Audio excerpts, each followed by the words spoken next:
Welcome, everyone. It's a pleasure having you join us today. We will start shortly.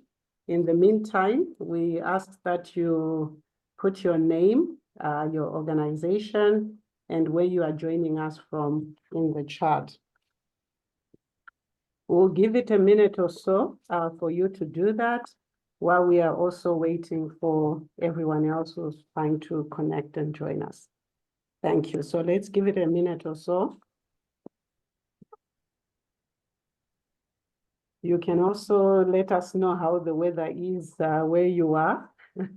We know you are joining us from various places across the globe. So I hope the weather is treating you well today.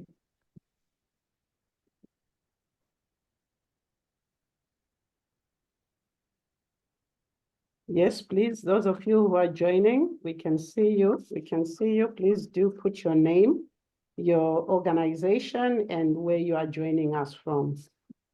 Thank you. We'll just give it a few minutes for people to do that. If we can just be patient with everyone who's trying to connect. Thank you.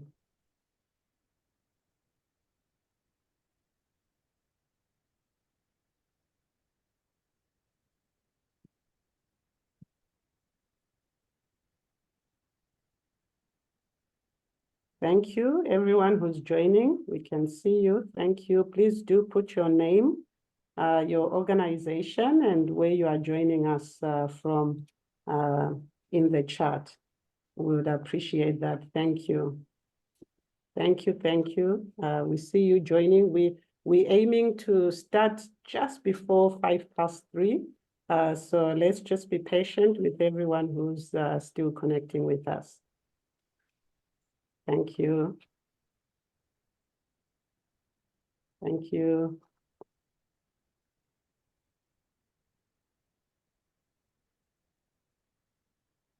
Thank you. We see you joining. Thank you.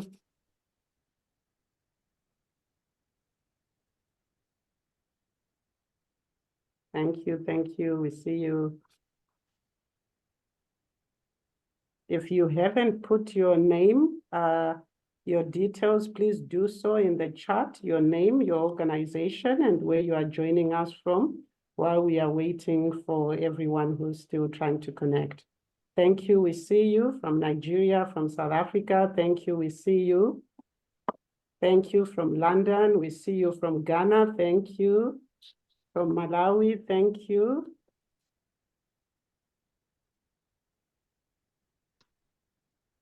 Thank you. Thank you, those of you who have joined early. Thank you. Thank you.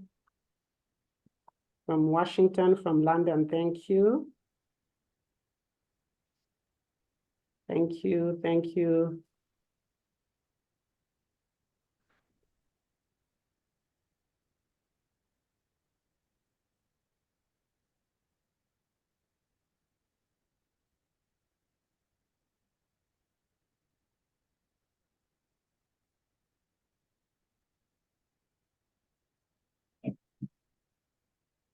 Thank you. Thank you from Tanzania. We see you. Thank you. Please just bear with us. I'm just looking at my clock. I think people have done very well to join in early. We'll just give it another minute or so and then we start. Thank you.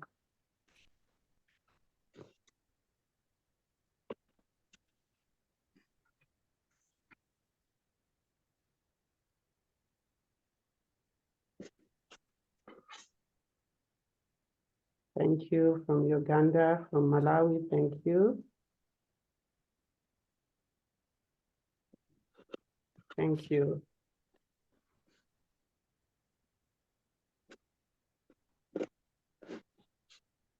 From Zimbabwe, thank you. Thank you.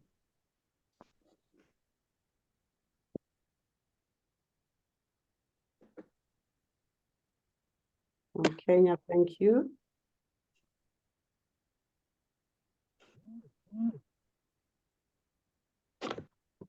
I think we can start. Welcome everyone to JSI's live cast. the behavior effect. My name is Patience Ndlovu. I am Vice President with JSI's World Education Division, and I lead our Bantwana initiative. This is the first of a three-part live cast series where we are looking at social norms. And today we are going to focus on social accountability and how we can use social accountability to support adolescent girls and young women. Before we get started, I just have a few housekeeping issues I would like for you to take note of. Please note, everyone is automatically muted. Please use the Q&A feature if you want to ask any questions, and our panelists will be able to address them as we go through the webinar.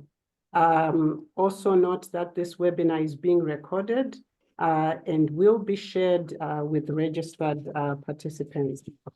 We also want to let you know that we have translation services available.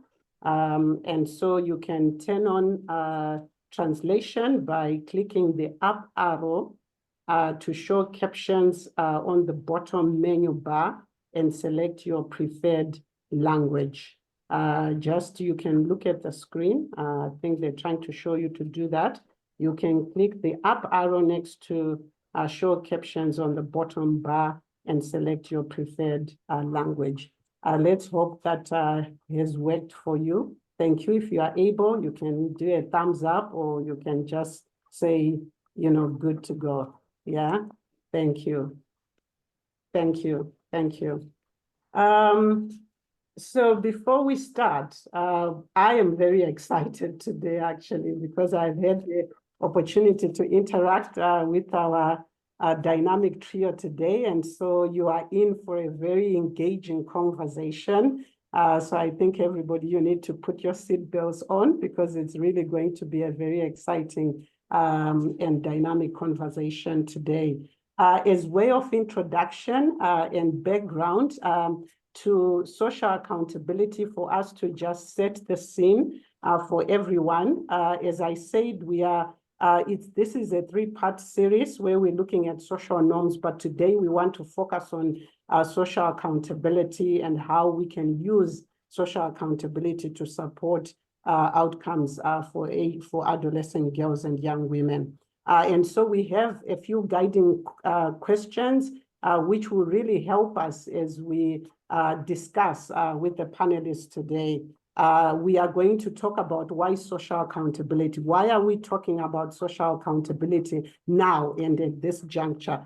Why social accountability in relation to adolescent girls and young women programming? Why is it important for us to look at social accountability in the context of programming for adolescent girls and young women? We're also going to look at the role of social accountability in adolescent girls and young women's education, health, economic empowerment, and well-being. I think we all agree that we are seriously lagging behind when you look at the indicators for adolescent girls and young women. Even if you look at education, we're lagging behind in terms of retention, in terms of access, in terms of attendance, in terms of progression to the next level, completion of education. So many contextual issues around social norms, actually, including early marriages, teen pregnancies, etc. When you look at health, for example, we are already familiar, and we know, those of you who are doing HIV programming and other health-related issues, how we are behind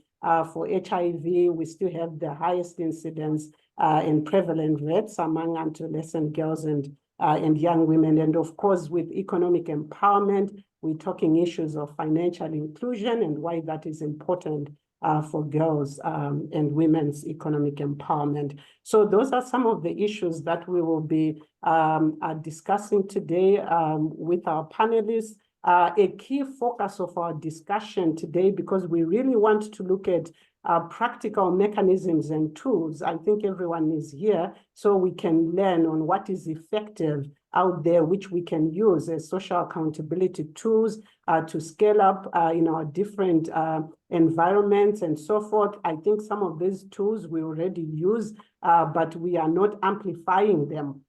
We need to revisit some of those and really look at how that impacts. And so we want to look at those mechanisms and how they can support and address social norms change to achieve positive outcomes for adolescent girls and young women. To start, just a broad definition of social accountability. I think some of you might have already spent time looking at the literature for social accountability. This is stuff we do on a day-to-day basis. But just to situate the conversation, when we are looking at social accountability, we are looking at social accountability and how it facilitates social change and shifts in how individuals and groups are interacting with each other. And so sometimes it's the citizenry and government, sometimes it's service providers and clients and so forth. And how with social accountability, we're talking about, how service providers or how government or how duty bearers are held accountable for the promises that they make on delivery of services. You can even think about yourself if you're a service provider, how you are held accountable, how you hold yourself accountable for the delivery of services. And so with social accountability, we're really looking at how we can open the space, create enabling environments for adolescent girls and young women, and really ensure that they have that supportive environment required for them to thrive and to have, for us to make sure that we are meeting health, education, and their well-being. And so today we'll talk about social accountability in relation to the design and the delivery of programs specifically for adolescent girls and young women.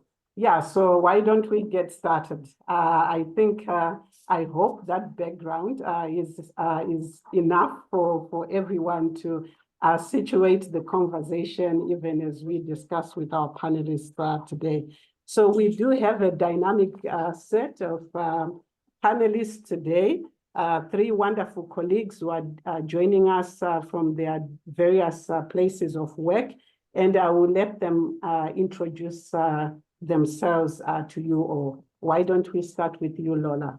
Please go ahead. Thank you so much, Patience. Good morning, good afternoon, everyone, wherever you are. I'm Lola Walker, a senior advisor with UNICEF New York, and I provide technical oversight for UNICEF's investments addressing HIV in adolescents, supporting 37 priority countries across the globe. It's a pleasure to be here. Thank you very much, Lola. We'll move on to Joyce. Joyce, please go ahead and introduce yourself. Thank you, Patience. My name is Joyce Wanderi from Girl Effect. I'm the Chief Program Officer, and I provide strategic support in design and implementation of our adolescent and youth programs globally. We work in multiple countries, but with a special focus in 6 countries in Sub-Saharan Africa and India. I just wanted to mention that I'm also very passionate about the plight of women, and I've worked in the health sector for the last 2 decades. Looking forward to this conversation. It's very exciting and timely. Thank you. Thank you so much, Joyce. And Joyce is joining us from Kenya. Last but certainly not least, Banele, please go ahead and introduce yourself. Good afternoon and good morning to everybody, wherever you are in the world. Banele Mandaza from Bantwana, Zimbabwe. We've been implementing adolescent girls and young women programs for almost 10 years now, and so thrilled to be here. I provide technical guidance to adolescent girls and young women programming in country, as well as technical support to their economic strengthening projects within the region that concern adolescent girls and young women. Thrilled to be a part of the panel. Thanks, and back to you, Patience. Thank you very much. And so why don't we just jump right into it and not waste any more time? I know everyone is just itching to hear you all. I will start with my first question. And the first question is really to give an overview. If you could just let us know why is it important for us to talk about social accountability when designing and delivering programs for adolescent girls and young women? Why is it important? Why is it critical? Why are we even talking about this, Lola? So thank you, Patience, for the opportunity to be a part of this dynamic panel with Vanelli and with Joyce. I will start by acknowledging that elements of what we now define as social accountability have actually been a part and parcel of how we program, a part of our programming arsenal for a while, and they're quite familiar to us. You could think about the role of a school board in ensuring learning outcomes in safe and healthy environments for children, or the role of a hospital board in ensuring equitable and accessible services for all. I think the opportunity we have now is to democratize and demystify social accountability as a construct so that we can use social accountability tools to elevate all voices and ensure more deliberate reflection of a wider array of perspectives and views and feedback at the decision-making tables. Recently, in 2020, the Generation Equality Forum launched over 1,000 commitments. These are some of the most strategic commitments expressing political will that you could have across the planet, with a total estimated value of over $40 billion unlocked in financial commitments to transform the lives of women and girls. Yet at the midpoint review last year, what we saw is that progress is still lagging for women and girls, meaning we failed to convert the catalytic power of all these financial commitments into lasting change for women and girls. It means we have to organize differently.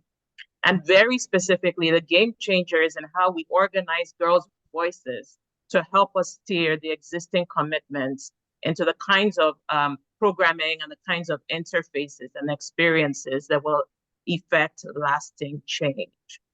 If you think of it this way, social accountability gives us an opportunity to center girls and women, young women, as the chief architects and actors in their own lives, and create avenues so that girls can see themselves actualizing the transition from being passive recipients to being active agents of change.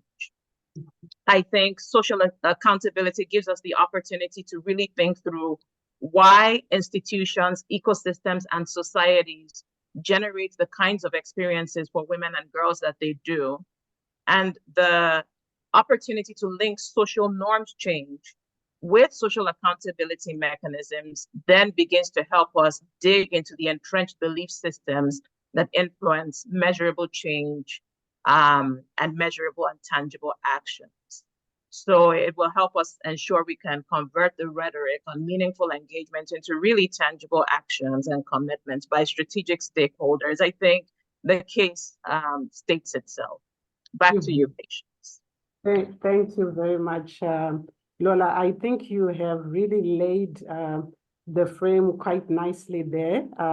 And without me trying to summarize at this point, I think I want to hand it over to Joyce to, what do you think? I mean, in terms, you are at the implementation level, why is social accountability so critical in the design and in the delivery of programs? What is it that you are seeing on the ground in terms of implementation where we can say this is really critical and we need to take note of this? Joyce. Great, thanks, Patience. I'll add on to what Lola has already framed very well, wearing an implementer's hat. And one of the ways we see social accountability as being very important is because it helps us to ensure that the needs of the underserved are well represented. Sometimes in programming, we find a conflict between, for example, high reach and greatest impact, depending on what we've committed to. And social accountability helps us to check that we are serving the most vulnerable and their needs, especially during implementation, basically remaining true to our outcome and impact objectives. The second thing I would say is we want to use social accountability to ensure that young people's voices are elevated and are included in the decision process. That's very much core part of social accountability, from identifying the problem to identifying the solutions. And there are many ways to do that, and I'll talk about that later during the conversation. Thirdly is to ensure resources are prioritized for what is most needed. And if we have limited resources, then how do we ensure that they are focused on the priority areas? And lastly, I would say, and I know there are many things we can talk about why it's important, but I've just prioritized the four, is just the improvement on service delivery. When it comes to young people, and especially adolescent girls and young women, there's evidence that services that young people want to access are not available due to provider bias, for example. Social accountability mechanisms, in that case, helps us to hold service providers and other custodians accountable for the level of service quality that they're delivering. So I'll just stop there, and I'll add on as we continue the conversation. Back to you, Patience. No, thank you both. I think if we're all tracking, it was interesting for me to hear both of you. I think, Lola, you spoke from the high level, the commitments that have been made, around $40 billion, committed to support programs that would deliver positive outcomes for adolescent girls and young women. But we know this funding can be there if we do not have the accountability mechanisms in place to ensure that, whether it's at service delivery level or at policy level, we are holding duty bearers accountable for this support. I think we have said it, we are behind. Something needs to shift and something needs to change. And at implementation level, I think, Joyce, you already started talking about why it's important in terms of quality of services, in terms of prioritization, targeting, etc. So building on that, I think you have framed it quite nicely for all of us. We now really want to get into the crux of the matter, where we're going to spend a significant chunk of our time discussing the practicalities and looking at the practical mechanisms as well as the tools around social accountability, that can help us to create supportive environments for adolescent girls and young women. So really, as we kickstart talking about the practical mechanisms, the question really is about, what are those effective social accountability mechanisms and interventions or tools that can help us to create that supportive environment for adolescent girls and young women, and how can we use those mechanisms actually and strategies to catalyze for significant and rapid change. We are so behind. We need some rapid change to happen in as far as outcomes for adolescent girls and young women. So I will quickly shoot it to Banele to start us off with the conversation, this core of our conversation. Yeah, Banele, please go ahead. Thank you, Patience, and to Lola and Joyce, thank you so much for framing it. I think I will pick up from the idea of holding duty bearers to account and looking at when we engage adolescent girls and young women, the first thing we need to do is to map the duty bearers within their context, because any social accountability mechanism, in my opinion, needs to, number one, bridge the gap. We need to bridge the gap between adolescent girls and young women and the enablers and the influencers, the gatekeepers within their context. And in our experience, what we'll want to be able to do is to bridge the gap between them in the context of their lived realities. So engaging male sexual partners, fathers, older women, like mothers and mothers-in-law, who themselves are the holders of the definition of what it means to be a woman or to be a young woman. So that definition is critical to them understanding and us being able to engage within their context. So in our experience, Patience, we have found that a social contract is a document that helps us bridge the gap between, as Lola said, moving adolescent girls from just being beneficiaries to actually being active participants. And so this social contract is a formal document that is signed between the adolescent girl, and then it is ratified by this influencer in her life with the implementing partner, that spells out very clearly the expectations of each and accounts for the duty bearers within the context of the adolescent girl. Secondarily, an accountability mechanism needs to engender collaboration, needs to build capacity, amplify voices, as Joyce said, in a co-creation experience. The process of identifying and establishing and operating things like girls-only safe spaces, that needs to be done with collaboration. So when girls decide where they want their safe space to be, it needs to be in cognizance of the environment, community leaders, and so on, but a collaborative approach so that the safe space isn't seen as a den where adolescent girls go when no one knows what's happening, but it is a part of a community structure. Third, we want the social accountability mechanism to build agency.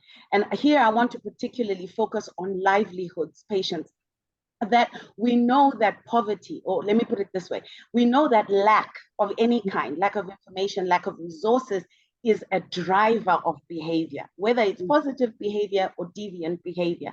And so a mechanism that can be used is youth-led assessments. We normally do our groundwork and due diligence as implementing partners, but being able to engage young people in youth-led assessments, particularly of the economic environment that they're in. Where is the money? How can they follow their money in their context? And then lastly, and I think for me, a growing area of concern is a social accountability mechanism that respects the cultural values and promotes philanthropy within that community.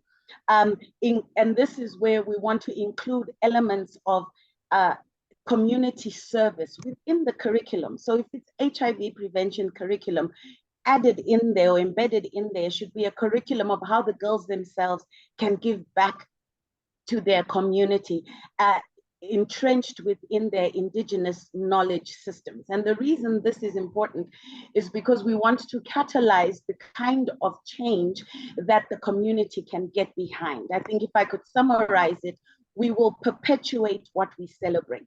And we have to use the value-based mechanisms to celebrate what the community holds dear while steering them towards our expected outcomes. Because adolescent girls and young women outcomes for us as programmers is processed through the lens of norms. What has been normalized in that context. And so wrapping those four, those would be some of my examples of how we can use social accountability. Back to you, ma'am. Thank you. Thank you, Joyce. I'll just have you react to that, some of your experiences as well. Bandele spoke of social contracts, spoke of youth-led assessments, spoke about safe spaces, indigenous knowledge systems, how we can celebrate what we perpetuate in the context of norms and positive norms. Joyce, over to you, building on that. Yeah, thanks, Banale. And I think you framed that well in terms of already well-known social accountability mechanisms and, of course, other additional ones like Patience has summarized. I think what I would like to do is, as an implementer, wearing an implementer's hat, look at the journey towards social accountability we have in programming. So even if it's not formalized social accountability mechanisms as we know them, and I'll give a couple of examples of some of our lived experiences. The first one is community feedback loops. How do we get feedback continuously to improve on programming and ensure that we are addressing the need?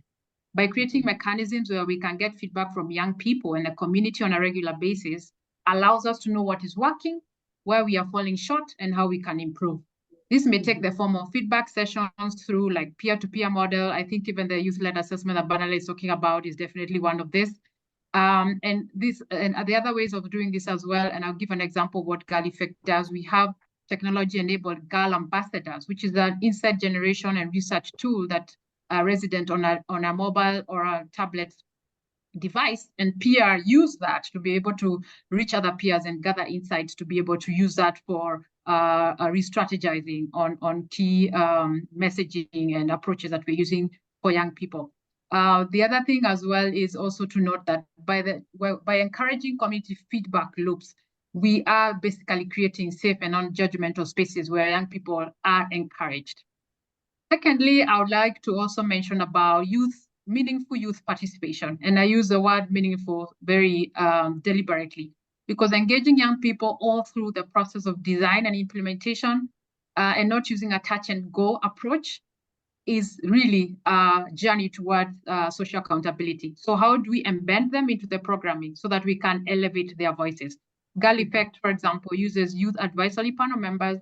We use youth creators, and we engage them in insight generation. We engage them in co-creation, human-centered design workshop, in the key message development, the framing and the tone, testing of new concepts, and even prototyping all the way to the end, and even using them in terms of evaluation. This youth representation is usually done from actual geographies of implementation and young people who are the target audience, those localities. So you're trying to get to real reality as possible, targeting the real target audience. The third mechanism I would like to talk about, that's really is crucial, is also service vetting with young people. Part of social accountability to support young people to get quality of services that they desire. And I talked about that at the introduction. So service vetting may take the form of exit surveys. It can be post-service surveys, rating of services, social media online spaces to generate reflection and dialogue with target audience.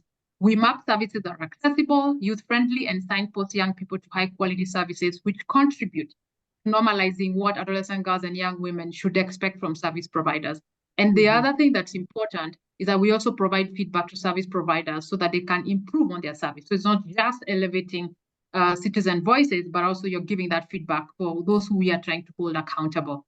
And how do we strengthen this? I wanted to add that there is definitely a clear intersection of social behavior change and social accountability. And I think Banale mentioned something earlier around that. Whereas we see that the linkage between the two may not be so apparent to many, there's definitely evidence that this can improve health outcomes if they inform each other. Social accountability activities, for example, do require an understanding of the system actors, community, and the institution context, which is what you also mentioned, Patience, about all the actors involved and the nature of these dynamics. So, for example, if you apply social behavior change lens to social accountability, you're definitely driving towards better, sustainable change on what we are working on. Identifying behaviors within social accountability that need to be changed, for example, efforts to increase citizen participation in budget processes. What is stopping them? How do we address the barriers to realize this? And even most importantly, what are the incentives? The other thing as well is if we establish behavior change goals, because we know underlying nature of social accountability is bringing the individual, communities, and systems actors to a dialogue, which you talked about earlier, with the aim of changing the assumptions and practices to amplify the desired behavior. So if we can be purposeful and set goals and pathways to get there, the same way we approach behavior change program, we are definitely likely to have better results than if we just approach social accountability as a discrete project. So I think I just wanted to bring in that whole essence of we also need to start looking at social accountability the same way we look at social behavior change, because it's literally a behavior change challenge that we are facing. Thank you. Over to you, Patience. Thank you. Thank you, Joyce. Lola, why don't you just pick it up from Joyce? Sure, Patience. So for us as UNICEF, a lot of the work that we do is in the context of a joint program for HIV, which is 11 UN agencies synchronized as one joint response. But the unique value proposition is that we work with civil society organs and NGOs, much like Girl Effect and the Bantwana platform. But a lot of the work that we do is driven and led by the communities of affected women and girls. What I'm most excited about and where I see the potential for further acceleration is in institutionalizing the tools of social accountability within the national frameworks and the national responses. So we've had quite successful experiences using community observatories, digitally enabled citizen science, community-led monitoring surveys, user polls that generate real-time insights, and other forms of user credentialing like packaging the data out of all of these and inserting them into the routine reviews, the routine periodic updates, reporting systems, and other processes that determine decision-making at a strategic level. And these are particularly useful where there is some sort of a charter, some sort of a document that spells out the required or the expected systems change and the duties that both sides of the coin, users and the systems, bear to each other. I think the challenge is how we continue to accelerate the scale up so that we have less projectized efforts, just as Joyce just mentioned, and we have something that looks more systemic, more structured, and more rigorous.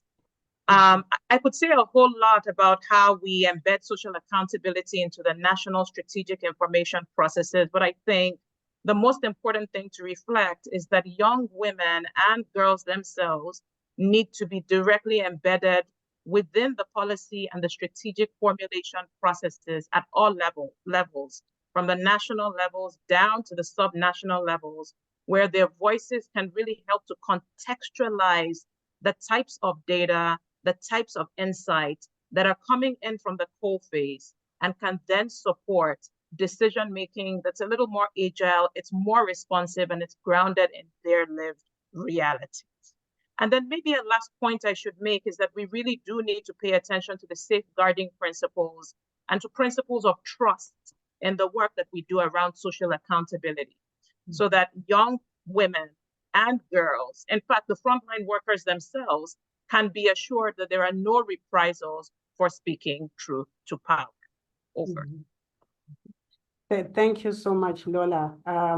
I think I see comments coming through the chat, and just from what you and Joyce said, you have highlighted how we need to institutionalize social accountability. If we are going to have rapid transformation, change, accelerate, those kind of practices that will get us to the desired outcome, we need to institutionalize. And to Joyce's point, we need to be deliberate and intentional. We literally have to put in place the kind of step-by-step standard operating procedures, as it were, around accountability, and really hold ourselves accountable and hold those that are also duty bearers accountable. I like how, Joyce, you spoke about, feedback loops, and you spoke about meaningful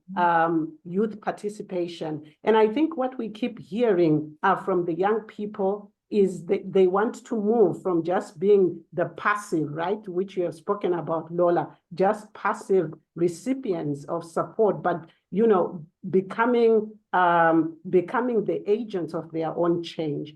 And for us, we've been hearing about youth leadership. I think within JSI, we've really been talking about youth leadership, really putting youth at the forefront. So let them not just participate, but in that participation, let's seed power, give them the voice and the ability to lead and to guide us in programs that affect them. So very insightful conversations there. I think at this point, Lola, I don't know if you have 1 minute. I wanted to just have you comment briefly on the issue of youth participation, youth leadership. We know you work with a lot of young people across different programs. If you can just make some comments, what are you hearing from the young people themselves when it comes to accountability for their programs? I think many of the points that I would raise and I would relay from the youth champions that we've worked with are will not be strange to us at all. It's really the principles of greater involvement of the persons who are most affected by any conditions or experiences that need to be enshrined in the center of the work that we do in social accountability. What we're hearing from them is, first of all, the need to cede power to them so that they can do what they do best, which is to act as the authentic arbiters of the broader youth experience and as the authentic mirrors, so to speak, of society's conscience. What we're hearing from young people is that we need to understand that this work will not get itself done. So we need to invest in their capacity. We need to invest in their ability. We need to invest in tools that are appropriate. We need to support the peer-to-peer exchange of knowledge and the peer-to-peer exchange of capacity that only the youth networks themselves can drive. And then lastly, to make this a coherent part of a broader national response beyond any single condition. So we're increasingly being challenged to think about how we reflect the multifaceted nature of youth transition into adulthood more holistically in the social accountability mechanisms that we're building, so that multiple sectors, multiple domains, multiple institutions can equally be held to account and can equally make progress to impact young people's lives. Thank you. Thank you very much to our panelists. I think we have a number of questions actually that have been coming through, but we did receive questions in advance. And at this point in time, we just want to take, some minutes to, go through some of the questions that our participants sent through in advance for us to discuss. We do have a question that came in from Victorine Diakite. If I haven't spelled or pronounced your name properly, please forgive me, from Côte d'Ivoire. Victorine shared that in Côte d'Ivoire, girls face many challenges when it comes to pursuing education, including social norms. She asks, what can we do and what actions can we take when parents create or reinforce barriers for their own children? Banele, perhaps you could take this one. Thank you, Patience, and thank you for the question, Victorian. I think that the first thing is, when we have identified that parents are creating barriers, is to engage the parents. I think, as Lola has just concluded in saying, is when we take into account all of the active or the agents within an adolescent girl and young woman's life, we have to take into account caregivers or parents. And so engaging parents from a values-based principle. And I think this is what I would like to underscore, that a values-based intervention with caregivers helps us firstly understand the context before we superimpose an intervention based on the outcomes that we are looking for without yet understanding the process. So being able to engage caregivers from them understanding firstly the value of education. And as I said earlier, parenting sessions or a systematic behavior change will take time, because we can only perpetuate a behavior we celebrate. So starting at a microcosm level, how do we start promoting that behavior? And I think, as Lola mentioned in her introductory remarks, there are these commitments at a high level, and these commitments need to take into account the journey that it's going to take to actually change behavior. So what we've seen working is being able to engage the parents, not only to allow their young girls to participate, but using the parents as the champions of new values or improved values within the community. Because again, we understand that adolescent girls and young women do not live in a siloed environment. They are within a broader context.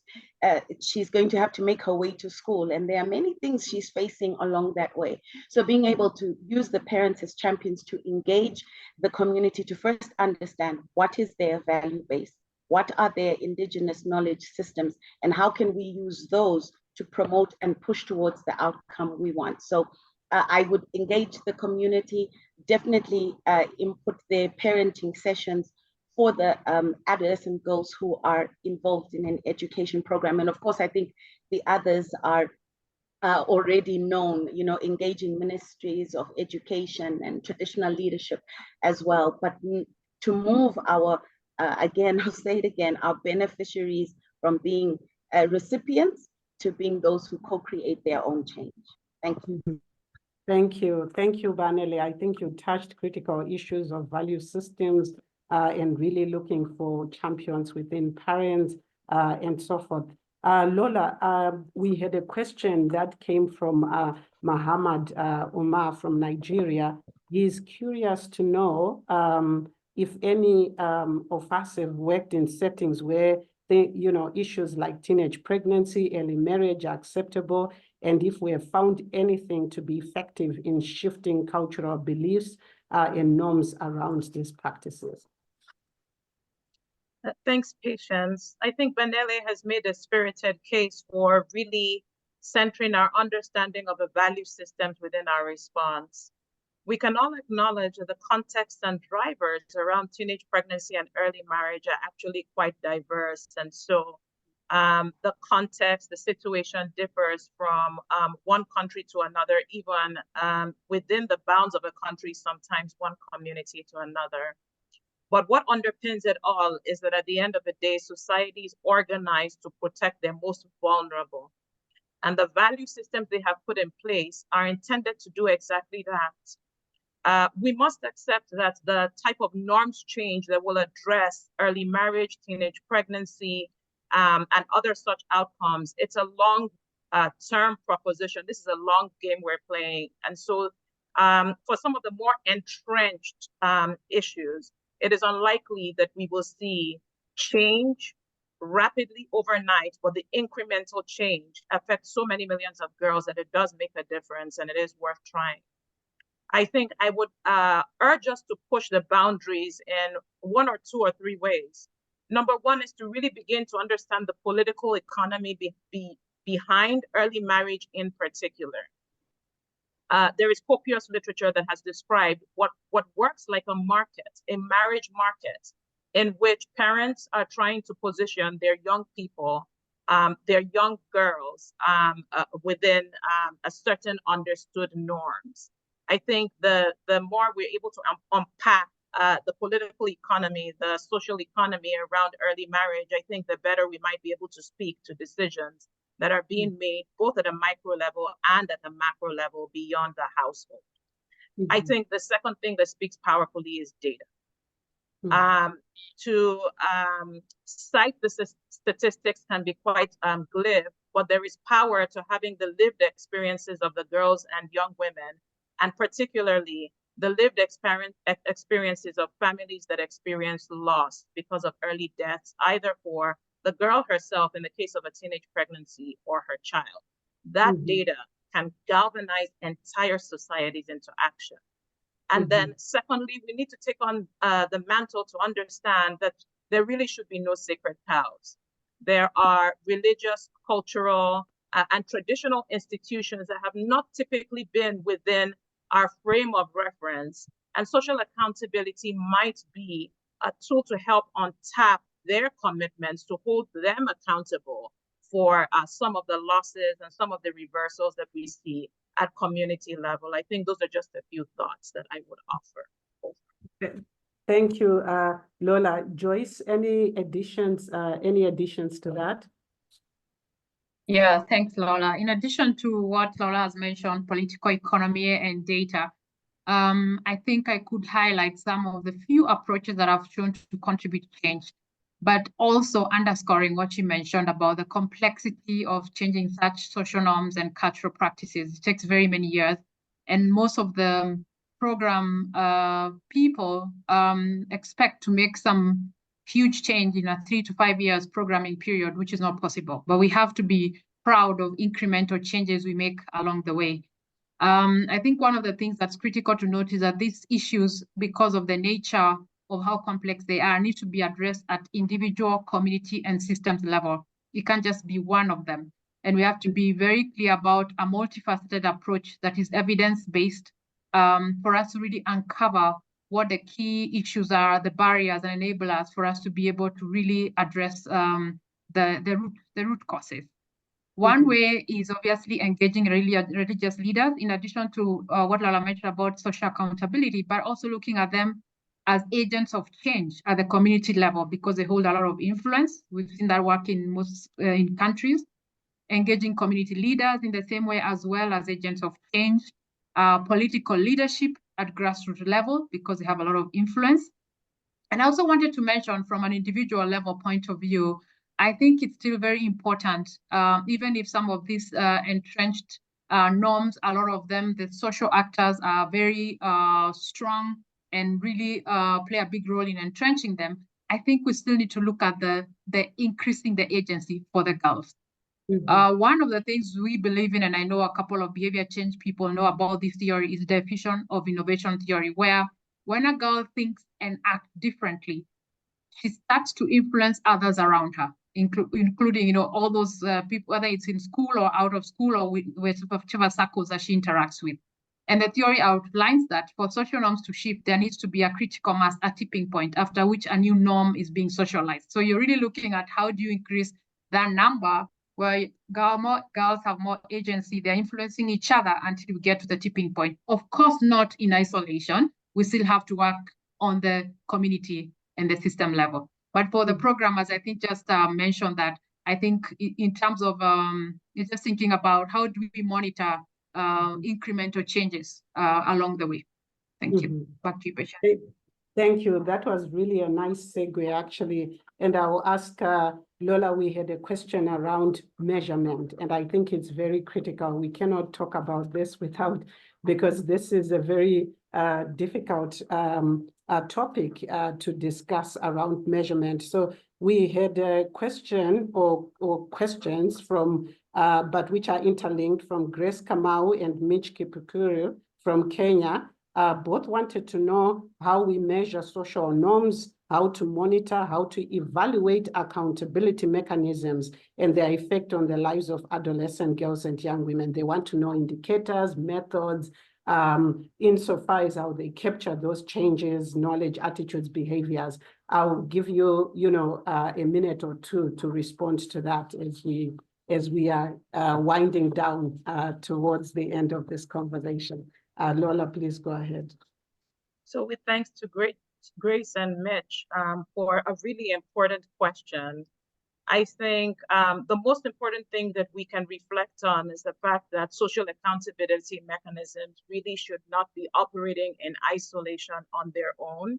Ideally, the measures that a social accountability mechanism should be moving should be linked at some distal level to the National Strategic Information on Monitoring and Evaluation Framework. And so at the impact level, at the outcomes level, there should be a clear link and a clear results chain that links a cascade of actions, a cascade of desired outcomes to the highest level ambitions that might be enshrined, for instance, in the SDGs, in the National Development Plan, in the Health Sector Development Plan, depending on the architecture of a specific country. I think the second thing that we would suggest is that the communities themselves really should be at the lead, and girls and young people should be at the forefront of refining the specific measures at the more immediate level that they would like to see be in place. And you can just join the dots from the desired change they would like to see within an institution, an ecosystem, within their communities or themselves, to very immediate, tangible measures, and therefore the indicators link themselves up. And then lastly, just to speak on the issue of evaluation, usually the social accountability mechanisms are implemented in an ideal manner. We will have a multi-level and a multi-pronged implementation approach, which makes attribution really difficult, to be quite honest. However, there are a myriad of participatory research methodologies that allow for joint reflection, critical reflection, mass reflection, that would then allow the narrative discourse around the change that is taking place or not taking place to be shaped by the girls and young women or the affected communities themselves, and captured and harvested for use at a higher level. I think those are some of the reflections that I might be able to share in terms of how we ideally monitor and evaluate social accountability mechanisms we are increasingly putting in place over time. Thank you, Lola. And I think at this point, I will try to summarize. This has really been engaging. I think, you can see with the comments that are coming through in the chat box, people have been talking about attitudes, talking about, those behavior change practices that are really entrenched. People have been talking about different tools as well, peer-to-peer type of accountability mechanisms, whether they are verbal or they are written. That's another thing, but so many different tools and mechanisms that we can use. And in terms of measurement, I think you highlighted some of those issues around how we need to institutionalize all the way up to the national systems, etc. So just to try, as we come towards the last 5 minutes, actually, of our conversation, which has really been engaging, just to summarize some key points from our panelists. I think we have heard about social accountability, why it is critical, and how it addresses issues around access, issues around uptake and quality of services. I think that came out very clearly because we want to hold them accountable, duty bearers as service providers, helping ourselves accountable for quality services. We heard about issues of equity, equitable distribution of resources. We heard about targeting and prioritization of services. We heard about the legal frameworks available, the institutional frameworks available, that it is critical for us to address social accountability across those various platforms. Issues of values and how these are supportive, could be supportive, how we must, leverage on the positive values for supportive environments for adolescent girls' education, health, and economic empowerment. We also heard about how we can promote social accountability. What is effective social accountability? So we heard about making sure that there is active engagement of adolescent girls and young women. We have to hold ourselves accountable, to give them voice, to seed power, to make them visible, to elevate them, and to ensure that they lead in the process of meaningful change in programs that affect them. We heard of institutionalizing social accountability in social behavior change programs. We also discussed various tools and mechanisms of accountability. We heard of social contracts, participatory planning, feedback loops, community-led monitoring, and others contributing in the chat around, peer-to-peer, etc. And lastly, for long-term sustainable and durable impact, and if we are to really ensure some kind of rapid, acceleration to achieve better outcomes for adolescent girls and young women, it is important, we had, for us to situate the social and behavior changes as well as critical shifts that are needed within the context and cultural environment. We need to be culturally appropriate, and we need to ensure that we are taking note of the context where adolescent girls and young women's realities are. And so those are some of the issues that came out. I think as we have about 2 minutes. I just wanted each one of you in less than a minute, our panelists, to give us some key takeaways from the conversation, what you want us to go with today. Let's start with you, Banele, very quick, less than a minute. Thank you, Patience. I think for me, traditional or institutional duty bearers are a composite of the value systems and indigenous knowledge systems of an adolescent girl's context. So if we're holding them accountable, we have to hold the whole system accountable. So we have to look at context. Thank you. Thank you. Joyce?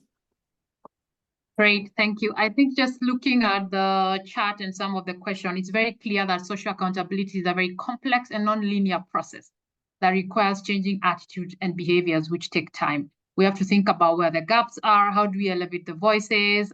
Somebody asked about safe space. Like how do we make sure that they're being heard? So how do we create safe spaces for them to be heard? So really, we have to look at it from a point of view of being very systematic with clear goals and milestones, just like I said earlier, almost like a social behavior change approach. Thank you. Lola, your call to action. I think for me, the case is very clear. The return on investment very profound. What we need to do is invest. We need to put the money where our mouths are and make sure that we are able to take social responsibility to scale by the national process. And I think that's a clear call to action for everyone. Thank you. I think, ladies and gentlemen, that is it from our panelists. Very engaging. I'm sure you agree with me that this was indeed a very engaging conversation. Thank you to our distinguished panel for sharing your thoughts and experiences, and to you, our participants, the audience, for sticking it out until the end and for sending some questions in advance.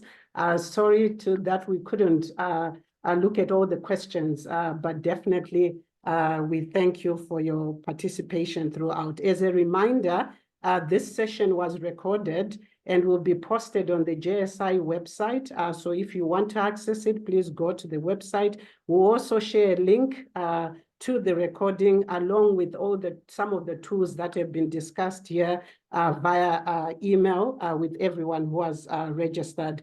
We would like for you to be on the lookout for our second event that is coming out of this three-part livecast series. It's coming up sometime in April, so be on the lookout for that. Otherwise, thank you once again, everyone, for your participation and for joining us today.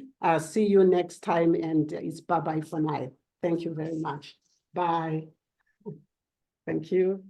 Everyone, bye. Thank you. Bye.